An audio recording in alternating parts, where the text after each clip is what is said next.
think it would be interesting to hear something about what the attitude of Scots who lived and worked in the Commonwealth was to Poland-Lithuania as a political entity, and whether that affected their attitude to their views on the relationship between Scotland and England.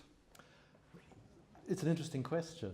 There were a very large number of Scots in Poland-Lithuania, mostly Poland, in between about the mid-16th and the mid-17th century, although the diaspora continued into the early 18th century. It's a remarkable parallel to what's going on today. When I started studying Poland in the early 1980s and went round Edinburgh saying, I'm off to study Poland, people said, what? We all had one or two Polish boys or girls in our class at school, the children of the war generation who had settled in Scotland, but there wasn't a great deal of knowledge about Poland. Now, there is a very large Polish community in Scotland, 7,000 I believe in Aberdeen. I don't know what the Edinburgh total is. I can buy Polish sausage in several shops in Aberdeen, in most of the supermarkets. It's wonderful. Buy Polish beer. In the 16th and 17th century, the boot was on the other foot. Scotland was a poor country on the edge of Europe. Poland-Lithuania was wealthy between the mid-16th and the mid-17th century. The great Baltic grain trade through Danzig, Gdańsk and other cities that came through the Sound and provided very large sums of money to the Polish nobility meant that this was a flourishing economy and a flourishing culture. And Scots went there in large numbers, probably a community of about 7,000 at any one time. But at its height in probably the first 2 decades of the 17th century, in parts of Poland it was very large indeed. There are over 100 baptisms of Scots per year and something like 30 or 40 marriages per year in the two of the churches in Gdańsk, in Danzig. There's a whole suburb of Gdańsk to this day which is called Schottland. It was called in Germany in the 17th century. It's now called Stare Schotte in modern day Gdańsk. It was a large community. It spread out across Poland. Part of the community were poor peddlers, which meant that, interestingly enough, some Scots were treated badly by the Poles as economic migrants, shall we call them, who wandered around the country selling pins and needle tinkers would be the term. But others became very wealthy. Gilbert Porcius in Krosno in southern Poland in the mid-17th century was one of the richest men in the country. He gained a monopoly on selling Hungarian wine, and many of the Polish nobility drank Hungarian wine, made himself extremely wealthy. Thomas Chalmers at the end of the 17th century was 4 times elected mayor of Warsaw. There was a Scottish parliament that met in Torun in Royal Prussia every year at Epiphany. They were so well known that the Polish parliament regularly passed acts which says don't forget to tax the Scots and the Jews. In the early 1650s, the Polish parliament voted a large tax, 10% on the income of every Scottish merchant in Poland, to send to the exiled Stuarts, which upset quite a few of the Scottish merchants because they were parliamentarians rather than royalists. But there were nearly 500 who paid, and some of them paid very large sums of money indeed. So there was a very large community there. The question of how much they took an interest in and knew about the structure of the Polish-Lithuanian monarchy is an interesting one. My impression is actually not that much. There was quite an interest in England and Scotland in the Polish-Lithuanian Union in the early 17th century, at the time of the Union of the Crowns in 1603, where a lot of pamphlets were published talking about the problems of and the advantages of other unions in Europe. And Poland-Lithuania featured quite strongly and heavily in that debate. But one of the interesting things that I found when I looked at the debates surrounding the parliamentary union in 1707 is that despite the large number of Scots, who spent a large amount of time in Poland, there is much less interest in the Polish-Lithuanian Union. There is some interest in Polish politics, but by 1707, the Commonwealth is in trouble. It's in the throes of the Great Northern War, which is fought in Poland and Lithuania. It is in political crisis, and and the Polish Parliament is put forward as an example of chaos. It has a famous principle called the liberum veto, which means that legislation can be blocked by any one member, and the Parliament broken by any one envoy to the lower house who says, "I object," which seems to many people to be extraordinary and stupid and chaotic.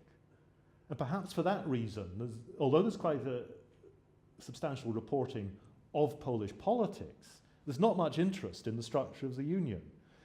Now, in part, this is because the reason why there's quite a lot written in 1603 is that in the 16th century, the educated Poles write in Latin. They produce histories of Poland and Poland-Lithuania in Latin, which Scots can read. And we have some of those histories in this library, some of those books in this library. By the early 18th century, the Poles are writing their history in Polish, which nobody can read here. And therefore, the standard work of Polish history that is known in 1603 is a chronicle by Martin Cromer, who published it in the 1550s, and he wrote another boiled-down version in 1577, Polonia, which is sort of the Reader's Digest version of his big history. Now, there are several copies of the great chronicle of the 1550s, of Cromer's chronicle, in Scotland. We have 2 copies of it in Aberdeen University Library. Glasgow has a copy, St Andrews has a copy, Edinburgh doesn't, but then Edinburgh is a very recent foundation, 1583, I believe. But that's an interesting book because it doesn't talk about the union of the parliaments. It only talks about the union of the crowns. So there are not really available large Latin treatises to a Scottish reading public on the union of the crowns, the parliaments of 1569, because you would have thought that this might have featured in the debates of 1707. But as far as I can see, it doesn't, that Poland has a parliamentary union. You would have thought that the Scottish opposition to the union might have said, hey, wait a minute, look, the Polish-Lithuanian parliament's a disaster, and it's a union parliament. We don't want this here. But they don't. It always sounds as, insofar as there was any knowledge, it would always be a case of whatever we do, don't do it like that. And that was kind of it, rather than trying to look at it and say, well, this is what they do there, this is what works, this is what doesn't work, and sort of work from that perspective. Would that be a fair comment? Yes. I mean, all political unions change and develop over time, and different circumstances bring different solutions. The Polish-Lithuanian Union went through a whole series of discussions about the nature of the union down to 1569. In 1569, the question was settled, and nobody questioned the union thereafter. And it was ended in the partitions without the consent of its citizens. Clearly, at the moment, within Britain, we're having a very prolonged conversation about the nature of the union and the practical arrangements for it and whether it should survive at all, which it may not. But that is normal and natural, because the political circumstances of union changes, and one of the features of unions is that they can be very adaptable.